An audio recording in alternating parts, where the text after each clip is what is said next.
En el año 2018, el gobierno de Colombia, representado por el presidente Iván Duque, rompió las negociaciones que se adelantaban en La Habana con la organización guerrillera Ejército de Liberación Nacional.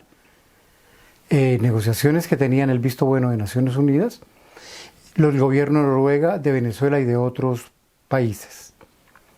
Durante estos casi 4 años, las personas que estaban encargadas de las negociaciones por parte de la guerrilla colombiana estuvieron enclaustradas en Cuba sin poder salir hacia ninguna parte, ya que tenían hasta una orden de captura.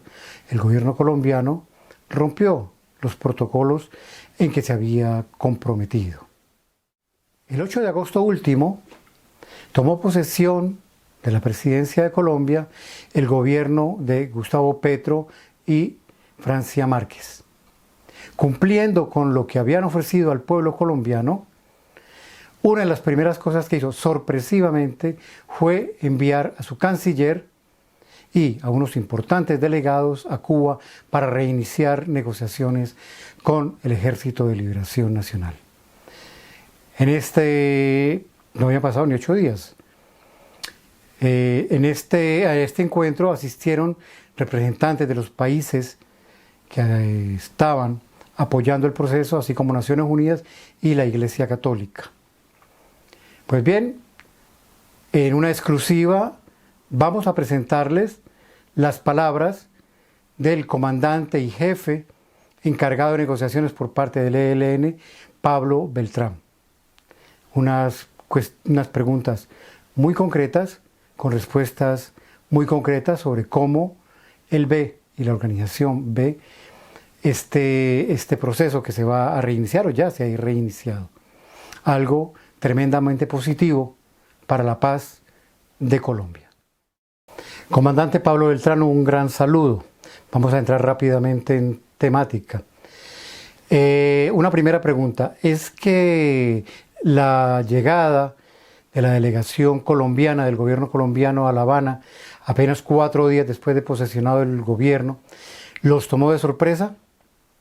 Este nuevo gobierno del presidente Gustavo Petro se ha distinguido por comenzar a gobernar muy desde el primer día, y fue muy indicativo que antes de que cumpliera la primera semana visitar aquí La Habana una delegación muy nutrida del gobierno encabezada por el ministro Leiva, el comisionado de paz, el senador Cepeda, los garantes de Cuba, Noruega, la Iglesia Católica Colombiana y el Vaticano. Eso fue muy importante porque le devolvió la legitimidad a esta delegación de diálogos del ELN. Entonces sí nos parece muy importante, pero no nos sorprendió porque sabíamos que, como el presidente dijo en la alocución el día de su posesión, el 7 de agosto, él va a buscar una paz verdadera y definitiva. Es que en este nuevo proceso de negociación, en esta reiniciación de negociaciones, ¿ustedes creen que el gobierno va a respetar los protocolos? ¿Va a respetar los términos iniciales que llevaron a sentarse a la mesa las dos partes? Es muy importante que coincidimos con el gobierno en que hay que reanudar las conversaciones, tomarlas donde quedaron. Nosotros pactamos con el anterior gobierno, que en últimas es con el Estado colombiano, una agenda de negociaciones, unos protocolos de funcionamiento, seguridad, etc.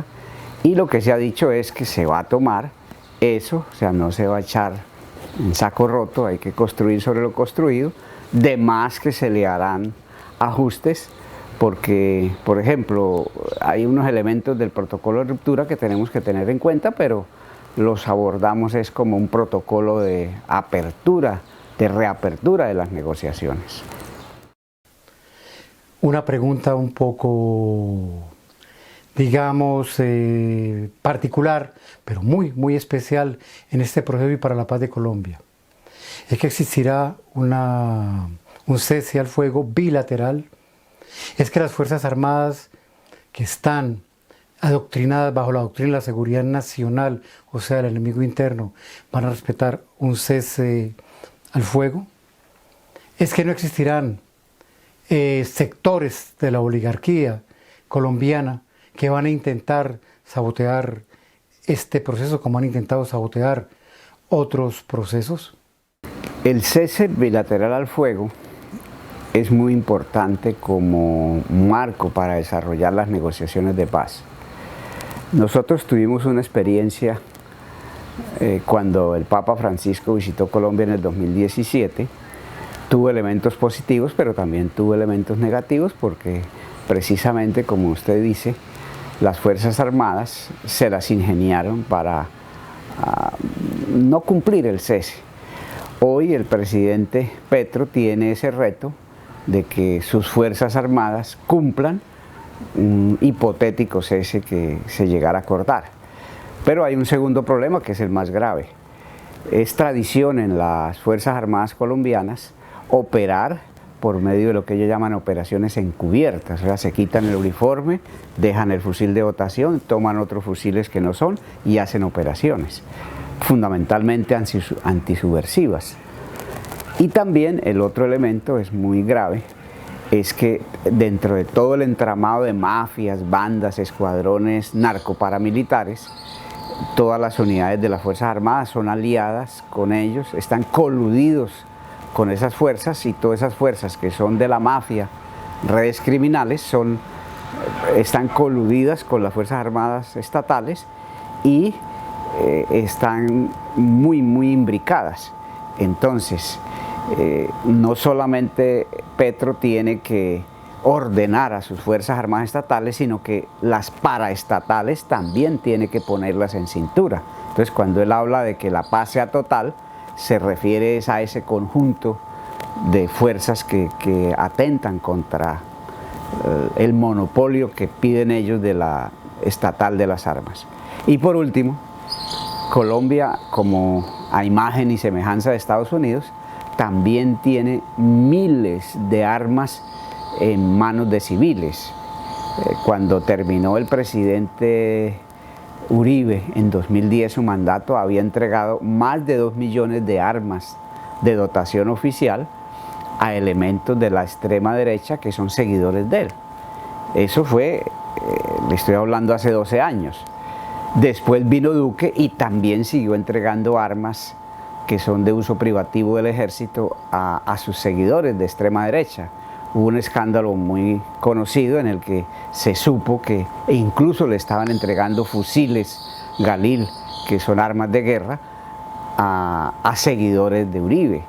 Entonces, silenciar esas armas, decomisar esas armas para que haya un proceso de cese el fuego total, es un reto muy grande. Tiene y pesa más sobre el gobierno que sobre el ELN, porque nosotros ya demostramos que cuando firmamos un cese de este tipo lo cumplimos.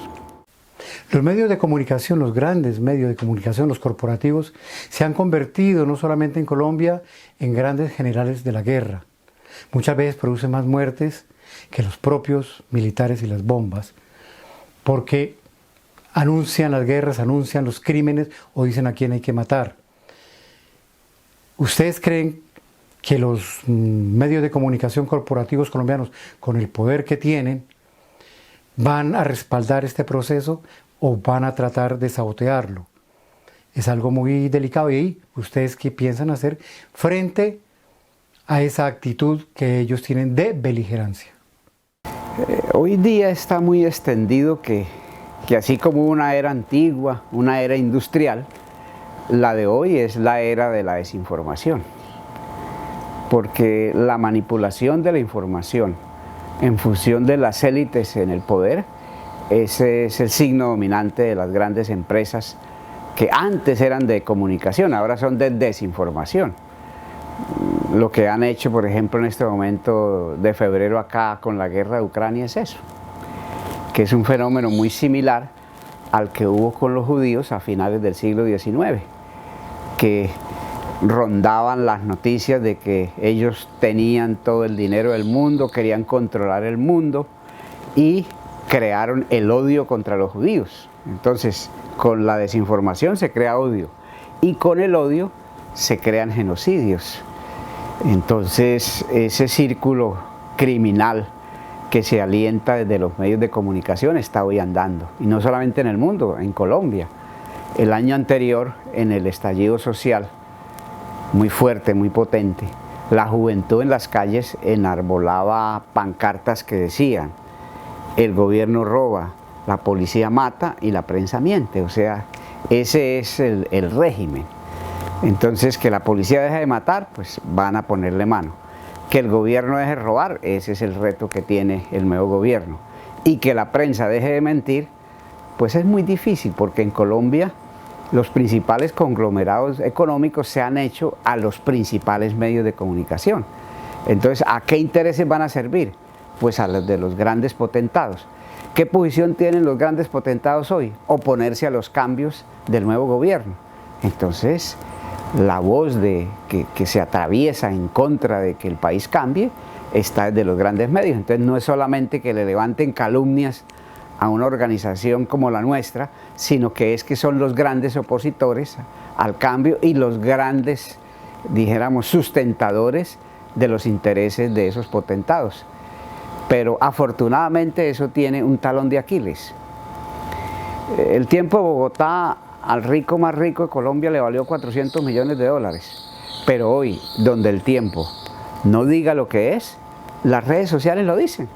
Entonces cualquiera con un teléfono en el lugar adecuado y en el momento adecuado dice la verdad.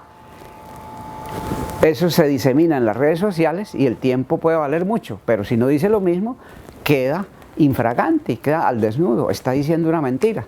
Entonces hoy el talón de Aquiles de los grandes medios de desinformación están confrontados en el segundo a segundo por las redes sociales. ¿Y ustedes cómo van a enfrentar, sobre todo teniendo a los grandes medios de comunicación corporativos en contra, esta imagen que ustedes tienen, la guerrilla colombiana, de grupos terroristas ligados al narcotráfico? No es fácil. Es una imagen que se tiene sobre todo en las grandes ciudades, en la clase media. ¿Qué van a hacer? ¿Cómo van a enfrentar esto? De todas maneras, el gobierno también tiene que ver en ello, ¿no? Desde hace 50 años Colombia sufre la guerra contra el narcotráfico que decretó Nixon, el presidente de Estados Unidos. Ellos con eso se encontraron la forma de mantener su guerra perpetua, y Colombia ha sufrido mucho con eso, porque sufren los campesinos, sufre el medio ambiente. Si fumigan una parte, los campesinos se van para otra y deforestan, entonces es pérdidas, el medio ambiente se degrada. Colombia es una gran víctima, y ya se demostró que tanto en Estados Unidos, que consume, como en Colombia, que produce, esa guerra es un fracaso. Entonces hay que buscarle una solución. Ese es el problema. Y claro, ellos, para mantener la guerra, lavan la cara de los principales que se lucran con esa guerra y victimizan a los que no tienen mucho que ver con eso. Por ejemplo, el campesino colombiano se gana el 1% de toda la cadena de valor, pero entonces lo colocan como el gran victimario. Enseguida nos colocan a nosotros, que nosotros promovemos. ¿Cuál? Los grandes carteles están aliados con los altos generales del ejército, de la policía y de la infantería marina, y con los políticos, con los embajadores. O sea, Colombia es una muestra de eso, para no entrar en detalles. Entonces lo que hay que resolver es la guerra contra el narcotráfico. Y en cuanto a nosotros, les hemos dicho, pues hagan una comisión independiente, vayan a nuestras zonas, hacemos un cese para que puedan entrar a las zonas y verifiquen. El ELN ni cultiva, ni comercia, ni produce, ni exporta, ni hace tráfico de insumos, y todo eso lo pueden verificar. O sea que si es que ese es el problema, vayan. Claro, por supuesto que no han dicho nada, se han quedado callados. Entonces, en conclusión, para que haya paz en Colombia, tiene que haber otra propuesta frente a la guerra contra las drogas, que regularice una parte de la producción para que los campesinos que viven de eso le vendan esa producido, por ejemplo, una agencia estatal como en Bolivia, y la agencia estatal se la vende a las grandes farmacéuticas. Y la otra parte se erradica, se siembra otros cultivos comerciales se apoya al campesino para que haga eso y salvamos nuestros bosques para que no los sigan deforestando para sembrar coca. Entonces todos ganamos. Vamos a ver, el presidente Petro ha dicho que ese va a ser el camino y esperamos que andemos por ahí. Es una pregunta que se hacen muchos sectores, no de ahora, no con ustedes, con el ELN, sino se hicieron con las FARC, se hicieron con otras organizaciones guerrilleras colombianas con las cuales se negoció. ¿Qué participación va a tener la sociedad civil? Desde hace décadas el ELN ha dicho que la solución política del conflicto está en manos de la sociedad colombiana, que diga cuál es la visión de paz que vamos a hacer, no es la del gobierno, de la del ELN, que la sociedad colombiana se manifieste y diga cuál es esa visión común de paz. Y no solamente que diga, sino que participe en esa construcción del acuerdo para que después en la implementación sea un doliente, o sea, trabaje también por la implementación. O sea, esto no es un asunto solo de dos partes. La paz la requiere la sociedad colombiana, la guerra la sufre la sociedad colombiana y es el actor protagónico. En eso también tenemos unas coincidencias importantes con el presidente Petro, que esperamos concretarlas. El presidente Santos en sus negociaciones con las FARC siempre dijo que el sistema económico colombiano era intocable y que el sistema o la estructura militar, la doctrina militar colombiana era intocable. Pero si no se toca ello, mínimamente, tampoco pueden llevarse en adelante los cambios sociales, políticos y económicos que se ha propuesto el nuevo gobierno del señor Gustavo Petro y la señora Francia Márquez. ¿Ustedes qué dicen de ello? El año anterior en Colombia hubo un estallido social que duró 3 meses. Ahí la gente dijo, basta, no más miseria, no más hambre, no más desnutrición infantil. Y eso lo produce un modelo económico, entonces hay que cambiar el modelo. Y las clases dominantes, para mantener ese modelo, entonces tienen un régimen que da trato de guerra a la protesta social, que considera subversivo a todo el que se les opone, o sea, como enemigo interno. Entonces, para mantener el régimen han desarrollado un régimen genocida. Entonces, si se quiere cambiar el modelo, también debe cambiarse el régimen genocida. Entonces, esos dos cambios ya quedaron sobre la mesa desde que antes de que abramos la mesa, porque los exige es el mandato popular que se expresó en las calles. Esa democracia en el Congreso, los partidos, todo eso está arruinado. Y la gente tuvo que ir a las calles a decir, exigimos un cambio, otorga un mandato popular, ese mandato popular lo asume el nuevo gobierno y también nosotros hacemos parte de desarrollar ese mandato popular. Entonces hay que cambiar el modelo, que es un modelo económico neoliberal, depredador, que promueve la desigualdad, y cambiar ese régimen genocida. Comandante Pablo Beltrán, muchas gracias por sus respuestas, muchas gracias por su tiempo, muchas gracias por esa exclusividad.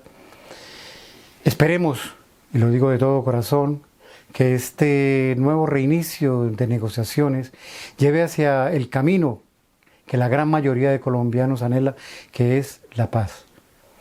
Esa paz anhelada que puede traer el desarrollo social y económico que tanto requieren las mayorías colombianas. Creo que la mayoría de colombianos debemos estar al lado de estas negociaciones. Debemos apoyarlos a ustedes y apoyar al gobierno colombiano en cabeza de Gustavo Petro y Francia Márquez. Muchas gracias.